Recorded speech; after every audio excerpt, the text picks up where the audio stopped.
The first drop hit her porch plank and spread like a dark coin. Then another. Then a run of them. Pattering through dusk like rain that had forgotten its manners, he lurched into the lantern square, caught the hitching post, and left a red handprint. There, stark as a brand, men who are losing blood don't ask, they lean.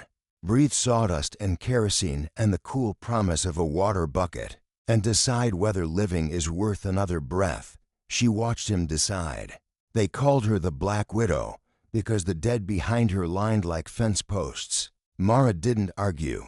She kept a clean porch, mended harness, turned soil, and let the church bell judge if it must. The man on her step was younger than the weight on his shoulders. Hat brim torn, coat patched, a lead crease raw along his ribs, close enough to count the devil's breath. Not enough to take him fast. You're leaking on my boards. She said. He found the ghost of a grin. Ma'am, I'll mop it myself. If I live, left side. Lift slow. The boiled linen she pressed bloomed dark and held. Name? Travis Morrow. They took my horse, took my canteen, kept my blood. That last was yours. Sit. He dropped onto the top step. Boots. Braced on hardband. How many? She asked. 3, maybe 4. Sheriff says I shot a man in the alley. I didn't. The lamp was on my face when the shot came. Then everybody looked at me, like the light told them to. The sheriff didn't see your face, she said. He saw a way to charge a bounty twice. She tied off the bandage. Her hands didn't shake. Hoof beats rumbled beyond the cottonwoods closer. Lantern light wobbled along his sleeve. You brought them to my fence. I can crawl to the road. He said, leave 'em a trail and spare your boards. You can't crawl past your blood. And I'll still be the one scrubbing you out of the cracks come morning. He stared at her. What do you want from me? Only this. She raised the lantern to paint the porch. Not the yard. You'll stand in a minute and the world will spin like a coin. You don't have time to run and not enough blood to try. The sheriff don't care for me, and I return the favor. Mum, you helping me is a sure way to change his mind. I'm past worrying who minds my breathing. If I ask for a horse, he said, you'll say no? If you ask for a miracle, I'm out. But I own one thing outright in this county. The last choice a man gets under my roof. She let that settle. You can die on this porch, or live under this roof and owe me a debt that doesn't pay in coin. What kind of debt? The kind that bleeds the right direction, toward the man. Who lit this fuse? Hoof beats slowed at her gate. Spurs chimed. Someone spit and missed by a yard. A voice she knew. Deputy Prentiss called through the dark. Evenin', widow. Lamps high tonight. You entertaining company? Mara didn't look away from Travis. Pick quick. The night's about to get loud. He swallowed. If I choose your roof, will you swear I won't swing for a lie? I don't swear for other men's rope. I swear for my door. Cross it. And you're mine until I say otherwise. He looked at the latch polished by years of hands. Then at her, steady lantern, scar on her wrist like a faded ring. Eyes that had outlived ruin. Your roof, he said. Then stand. She pulled him up. He swayed. She steadied. Boards thudded once, then stilled. She opened the door. The house breathed cool and dark, smelling of soap and iron. Deputy Prentiss's boots crunched the path. Widow, he called, sheer sharpening. Our strays leaking all over town. You seen him? I seen plenty today, deputy. She answered. Dust, clouds, a hawk riding thermals. We'll have a look anyway. Leather creaked. Men moved through her gate. Mara set the lantern just inside, where its glow wouldn't carry. Kitchen. She whispered. Cellar hatch under the table. If I don't open it in 5 minutes, you climb. He moved like a man learning to be quiet with pain. Spurs ticked. Floorboards held their breath. She slid the bar free. Hinges sighed.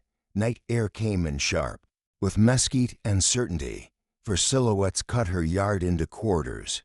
Deputy Prentiss tipped his hat and smiled a hungry, neighborly smile. Evenin', widow, he said. Mind if we step up and visit? Her palm lay flat on the jamb, That depends, Mara said, voice mild enough to smooth glass. You planning to leave my boards cleaner than you found them? His smile thinned. Somewhere behind her, a cellar hinge remembered it could squeak. Careful now, she told the night. This porch remembers everything. Deputy Prentiss's boots ground the dust like a man who wanted each step to be heard. 3 shadows fanned behind him, rifles loose in their hands. The way dogs hold bones they mean to crack later. Mara leaned her shoulder against the jamb and let her lantern throw just enough light to outline her face. Sundown's gossip always needed a picture. She gave them one. Evenin', widow, Prentiss said, smiling the kind of smile men wear when they think they already own the ground there. Standing on, heard tell a bleeding drifter cut across your side of town. Don't suppose he stopped to rest his sorry hide here? Her porch creaked once as she shifted her weight. My boards don't welcome strays. Deputy, you know that. One of the riders chuckled. Another spat into her yard. The dark smelled of horse sweat and cheap whiskey. Travis, pressed low behind her kitchen door, heard every syllable. His hand clutched the edge of the cellar hatch, his breath shallow enough to keep the hinges quiet. The lantern glow caught the outline of Mara's profile, sharp cheekbone, steady eyes, and he realized she wasn't bluffing. This woman had already buried more men than he'd out-drunk. If she said his life now belonged to her roof, then so it was. Prentiss tapped the brim of his hat. Mind if we step in and check? Sheriff'll want us thorough. You boys drag mud wherever you go, Mara answered, calm as a still pond. If your boots cross my boards, you best be ready to scrub them after. Are you ready to scrub, deputy? The men behind him shifted. Threats laced in lacework always made brutes nervous. Prentiss licked his teeth mighty bold. Standin' out here alone. Ain't no one left to watch your back. Widow, no husband, no kin. Just silence. That silence can turn loud real quick. Mara raised the lantern higher. The flame shivered across her doorway, throwing long ribs of shadow over the men. This porch remembers everything, she said. Every nail, every stain, every word spoken where you're standing. Step wrong, and it will remember you too. The silence that followed was taut enough to snap. A night bird shrieked once in the cottonwoods, then hushed as if ashamed. Travis felt sweat sting his wound. His pulse matched the tick of his spurs. He was learning what it meant to owe a blood debt. Your choices were no longer your own. Finally, Prentiss snorted. Spitting phlegm searched the barn. He told his men, maybe our stray left a sign there. We'll come back if we smell him. The riders broke away, boots and spurs rattling like chains. Prentiss lingered, gaze hooked to Mara's. Don't think your porch can hide you forever. Sooner or later, everyone pays. Then he turned, the dark swallowing his shape. Mara waited until the last hoofbeat faded. Then she closed the door with a quiet finality, bolting it once. The lantern she set on the table, its light breathed across the room like a slow heartbeat. She looked down. Travis crouched at the cellar hatch, eyes wide, jaw tight. You still breathin'? She asked. Barely. Good. That means you're still useful. He climbed up, hand pressed to his side. Why'd you cover for me? You could have turned me out and saved yourself trouble. Mara poured water from a clay jug, set it in front of him. You weren't listening. You belong to this roof now.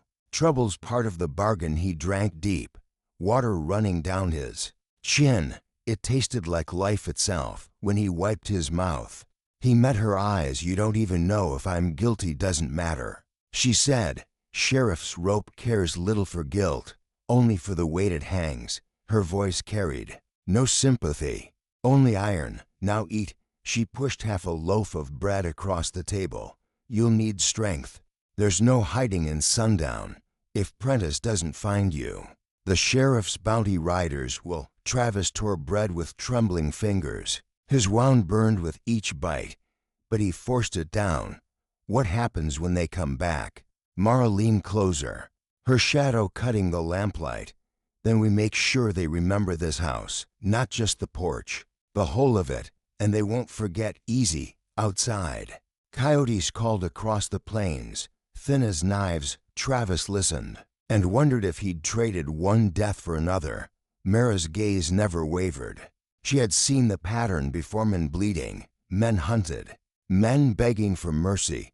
But this one had stumbled into her lantern light at just the right moment, and fate, cruel as it was, had tied their names together. She rose, stoked the stove, and in the rising crackle she said, "Rest while you can. When dawn breaks, we'll move.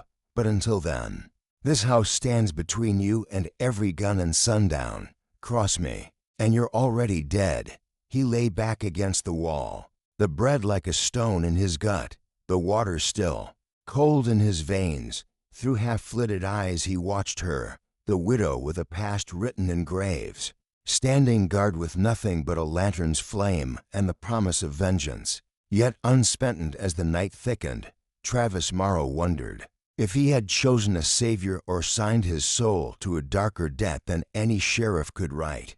The night held its breath as Deputy Prentiss set one boot on Mara's bottom step. The lantern's glow reached just enough to catch the curl of his grin, the wet line of spit glistening on his chin. Behind him the three riders spread wide, forming a half-moon of shadows that fenced her in. Mara did not move. Her palms stayed flat on the jamb, steady as a prayer not meant for God. "Careful," she said again, softer this time, but the softness cut sharper than a knife pulled slow from its sheath. Prentiss paused. His spur rang against the step. What you guardin', widow? You reckon the law don't knock on doors in sundown? This porch is older than your badge," she replied, "and it knows more of law than you ever will." The men behind him muttered. One shifted his rifle higher, the butt thumping against his thigh. Travis, crouched under the kitchen table, pressed both palms to the dirt hatch cover, his pulse hammering. He counted heartbeats against the creak of leather outside, against the widow's even voice. Each second tasted like iron. Prentiss put both hands on his belt, thumbs hooked lazy. "I'm not here to quarrel, Mara, just a drifter bled a trail through town. Sheriff says his name's Morrow. Says he shot a man down in the alley, dead before he hit dust. I'm thinking he might have limped this way." Her lantern light stayed steady, though inside her ribs the old ache stirred the memory of Asa and fever, of Tomas under stone, of Calvin sprawled in the noon sun. Death always came carried on a man's name, and if he did, Mara asked. Prentiss leaned forward, boot heavy on her step. "Then I'd ask polite, hand him over, and I'll tell the sheriff you cooperated. Won't be any questions, won't be any visits. You keep your porch clean, like you want." From the cellar hatch, Travis's jaw tightened. The sheriff wanted him not for justice, but for coin, and here stood a woman bartering silence with wolves. Mara tilted her head, eyes catching the lamplight. "And if I said no?" The smile drained from Prentiss's face, leaving something hungrier. "Then the sheriff don't ask again. He takes your hens, your field, maybe even your roof, and he don't leave you enough boards to bury what's left." The porch boards seemed to shiver. For a moment, the only sound was a coyote crying far off. Thin and lonely, Mara set her lantern down at her feet. Its flame wavered, painting her skirts gold at the hem. She stepped forward until her shadow cut across Prentiss's chest. "Tell the sheriff," she said evenly, "that this house is not for sale, nor the man inside it." The words snapped like dry kindling. Travis sucked a breath between his teeth. Prentiss's jaw worked. His hand dropped near his holster, not quite touching, but close enough the air bent around it. "You always were a fool for strays. Widow, don't think the sheriff hasn't noticed. You shelter one more, you'll be the next grave folks whisper over." Mara did not flinch. Better whispered than forgotten. For a long moment, the four men and one woman stood in a silence so taut it seemed even the crickets held back.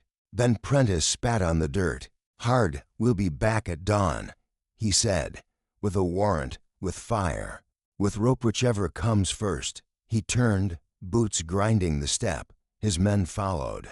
Muttering curses into the dark, the gate creaked, hoof beats gathered, then rolled off down the lane. Fading into the cottonwoods only when the last echo was gone did Mara pick up the lantern. Her hand did not shake. She closed the door, bolted it once more, and turned to the shadow under the table. "You hear him?" she asked. Travis nodded. Sweat slicked his brow. "Dawn." "Yes." "Dawn." She set the lantern on the table, its glow circling them both. "You've got till then to decide if your debt is worth paying. Because they'll come, and when they do, I don't plan to crawl." Travis pulled himself upright, one hand gripping the chair back. His wound throbbed like a second heart. "If I stay, they'll kill you to..." Mara poured water into a basin, dipped cloth, wrung it out. "If you run, they'll kill you quicker. Choose the fight you can bleed into." Travis Morrow, that's the only kind worth taking. The cloth pressed cool to his temple. He closed his eyes against it, against the memory of alleys, the gunshot he hadn't fired, the faces that had turned because the lamp pointed at him when he opened them. Morrow was watching. Lantern light found the scar on her wrist, the one that looked like a faded ring. She had lost more than he ever carried. And yet she stood. "You'll stand with me?" he asked. Mara nodded once. "Until the boards remember your name." Outside, the wind picked up, scattering mesquite leaves across the yard. Far away, a hammer clanged, the blacksmith working through fear. Sundown was bracing for morning, and in the widow's house, two souls, one haunted prepared to meet it. The hours before dawn are the slowest a body can live through. Shadows stretch long, and even the ticking of a wall clock feels like a hammer.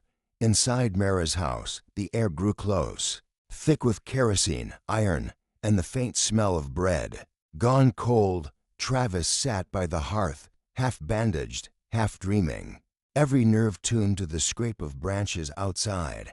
Mara worked in silence. She always worked. Checked the rifle leaning by the window, slid cartridges into the chamber with hands as sure as if she were threading a needle. The boards under her boots remembered the weight. They barely creaked. Travis watched her move, measured, unhurried, every gesture plain as scripture. "You've done this before," he said at last. Voice raw. Mara looked at him. The lantern lit the planes of her face, cutting deep lines where grief had carved and years had refused to fill. "You bury 3 husbands.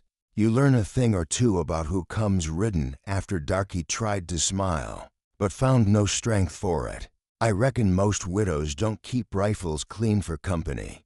Most widows don't have sundown at their throat." She snapped. The chamber closed. The sound was small, but it rang louder than any sermon. Wind pressed against the shutters. Somewhere a coyote wailed, thin and sharp. Travis leaned back, ribs screaming at the angle.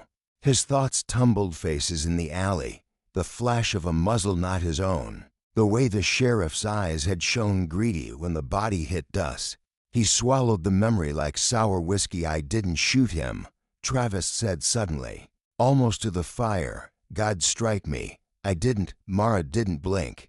She folded a strip of linen, set it on the table, then stopped, confessing. "The sheriff don't sell justice, only bodies. Yours is just weight he can trade." The words cut cleaner than any bullet. Travis nodded slowly. "And you? What do you sell?" She poured water from the jug into a tin cup, set it by his elbow. "I sell nothing. I keep what's mine, and right now, that includes you." For a moment silence filled the room, broken only by the pop of resin in the fire. Then Mara turned, lifting the lantern higher. Its glow fell across a wall where 3 photographs hung in plain frames. Asa, Tomas, Calvin, men with eyes too bright, smiles too quick, men who had not lasted. Travis rose unsteady, drawn to them. "Your husbands," he said quietly. Mara's voice was flat. "Names carved in stone before the ink was dry on our vows." He studied the pictures. "You think I'll join them? That's your choice," she said. "You either bleed for nothing or bleed for something that'll outlast you." Travis breathed out hard. His hand brushed the bandage at his ribs. And if I'm not strong enough? Mara came closer, so near the smell of soap and smoke mixed in his lungs. Strength ain't never been about muscle. Cowboy, it's about how much weight you can carry without dropping. Your name in the dust. Before he could answer, the dog across the lane barked, one scut short. Travis froze. Mara's eyes narrowed. She crossed to the window, eased the curtain with 2 fingers. A faint glow touched the horizon. Dawn's first warning. They're early, she murmured. Travis dragged himself upright. Prentiss, and worse, men hungry enough to ride without sleep. She turned back. We've got minutes. She crossed to a cedar chest, pulled it open. From inside she drew a short-barreled shotgun. Stock worn smooth by years of palms, she held it out. Can you still lift? Travis's hands shook, but he wrapped them around the wood. The weight steadied him, pulled his spine straighter. I can lift. Then you'll do. Mara moved quick now, shoving the table against the door, sliding the latch across the back window, setting lanterns on sills where their glow might blind men's eyes before bullets found glass. She worked like a woman who had rehearsed this play too many times, and never got applause. If hoof beats came soon, low thunder on hardpan, a dozen. At least, Travis's throat went dry. There's more than 4. There always is, Mara said. She blew out the lamp near the door, plunging the room into half-dark. Only the hearth glowed now, painting their faces an ember red. Remember what I told you. This house stands until the boards forget us. And they don't forget easy. The riders pulled up at the gate. Voices muttered. Spurs jingled. Then came Prentiss, loud and certain. Widow, Dawn's here. And so are we. Time to quit hidin' what don't belong to you. Travis's hands clenched the shotgun. His blood roared in his ears. Mara only stepped to the door, laying one palm flat against it like a vow. You hear that? She whispered. He nodded. That's the sound of the world a skin, what you're worth. You'd best answer honest. The porch groaned as boots mounted the steps. The latch trembled. Travis lifted the shotgun, breath sharp. Mara's eyes caught his, steady as bedrock. Stay grounded. Cowboy, don't waste the debt. The door shook under a fist. Prentiss's voice spat through the cracks. Open, widow, or we burn you out. Mara leaned close enough for Travis to hear the calm in her whisper. It's your roof now. To what happens next is the choice you paid for. And then the first board splintered. The first board splintered with a crack that rattled the lantern glass. Dust fell from the rafters. Mara didn't flinch. She set one hand on the doorframe, the other on the rifle's stock resting at her side. Travis, braced by the hearth, raised the shotgun with both trembling arms. The firelight painted them both in ember red. Figures carved out of defiance. Another blow. The latch shivered. Then Prentiss's voice, close enough that spit flecked the gap. Last chance, widow, hand him over or burn with him. Mara spoke low, not to the night, but to Travis. You ready to bleed the right direction? Travis swallowed. His ribs screamed. I'll stand. She nodded once. Then the door gave. The plank cracked inward and boots surged through the gap. The room exploded with noise, yells, the grind of spurs, the crash of wood. Travis pulled the trigger. The shotgun roared, flame blasting the dark. A man screamed, dropped his rifle, clutching a shoulder that would never lift straight again. Mara's rifle barked a heartbeat later. Another intruder spun back through the doorway, dragging blood into dawn's first light. She stepped forward, firing smooth, her braids swinging with each motion. Her face did not change. Prentiss ducked low, revolver spitting sparks. A slug chewed the mantel an inch from Travis's skull. Splinters rained. Travis staggered sideways, coughing smoke. He racked the shotgun again, the motion clumsy but outside. Hoof beats circled, men shouting, smoke him out. Someone hollered. The scrape of kerosene cans sloshed in the yard. Mara's eyes cut sharp. Window. Travis lurched, braced the shotgun on the sill, and fired blind into the half-light. A horse screamed, toppled. The riders cursed, scattering. The air filled with iron and burning. Hey, Prentiss slammed back against the doorframe. Eyes lit with fury. You think you can hold us? You're one woman with a graveyard for a past. Mara sighted down her rifle. The bullet snapped past his cheek, carved the post instead of his skull. One woman's enough, she said. Calm as a bell toll, the fire outside caught orange, tongues licking the dry fence rail. Then racing toward the coop, shadows leapt across the yard, smoke pushed through the cracks. Travis's chest hitched. They'll burn us alive. Mara pulled him back from the window, her palm pressed flat against his shoulder. Steady. Not if we move before the flames do. Bullets tore through the shutters. Whining past, one struck the photograph wall, glass shattering. Ass's smile fell in shards across the floor. Mara's jaw tightened, but she did not look away. She dragged a crate aside, revealing a trapdoor cut into the floorboards. Cellar, she ordered. Travis shook his head. If I crawl, you'll die alone, and if you fall here, your blood means nothing. She gripped his chin, forced his gaze. Her eyes were iron. You owe me more than ashes. For a second the world held still, just fire crackle, just hammering boots, just the sound of men priming death outside. Then Travis nodded. Together then. If I go, you go. Mara studied him, a flicker of surprise passing like a shadow. Then she gave the faintest smiley, a ghost that carried more weight than any vow together. Then she shoved the crate fully aside, hauled the hatch. Cool air breathed up, damp with earth. She thrust the lantern down first, its flame steady even as smoke clawed around them. The door shuddered again. Prentiss's snarl split. The night I'll get you both before the sun's full. Mara looked once at the 3 broken frames on the wall, then at Travis bleeding beside her. She pushed him toward the ladder. Go. He climbed, shotgun slung, body weak but moving. The cellar swallowed him. Mara followed, closing the hatch. Just as another bullet buried itself in the doorframe, darkness embraced them, earth cool against their backs above. Boots stormed, wood cracked, voices shouted. The fire roared closer, timbers snapping in the cellar's close dark. Travis whispered, they'll burn the house, they'll try. Mara murmured, her hand rested firm on his arm. But boards remember, even in ash. They remember light bled through the hatch, cracks flickering like a dying heartbeat. Men shouted above, angry, confused, the sound of a crash, of horses spooked, of someone screaming, not from bullets, but from fire gone wild. Travis clenched his jaw. We can't stay down here, no. Mara agreed. She pulled a second revolver from the crate beside her, pressed it into his palm. When the boards break, we rise. That's the choice you made. The ground above groaned. Smoke sifted through, gray and bitter. Prentiss's voice still carried, furious and near. And then, all at once, silence, too sudden, too sharp, the kind of silence that meant men were drawing breath before a final push. Mara leaned close. Hear that, Travis?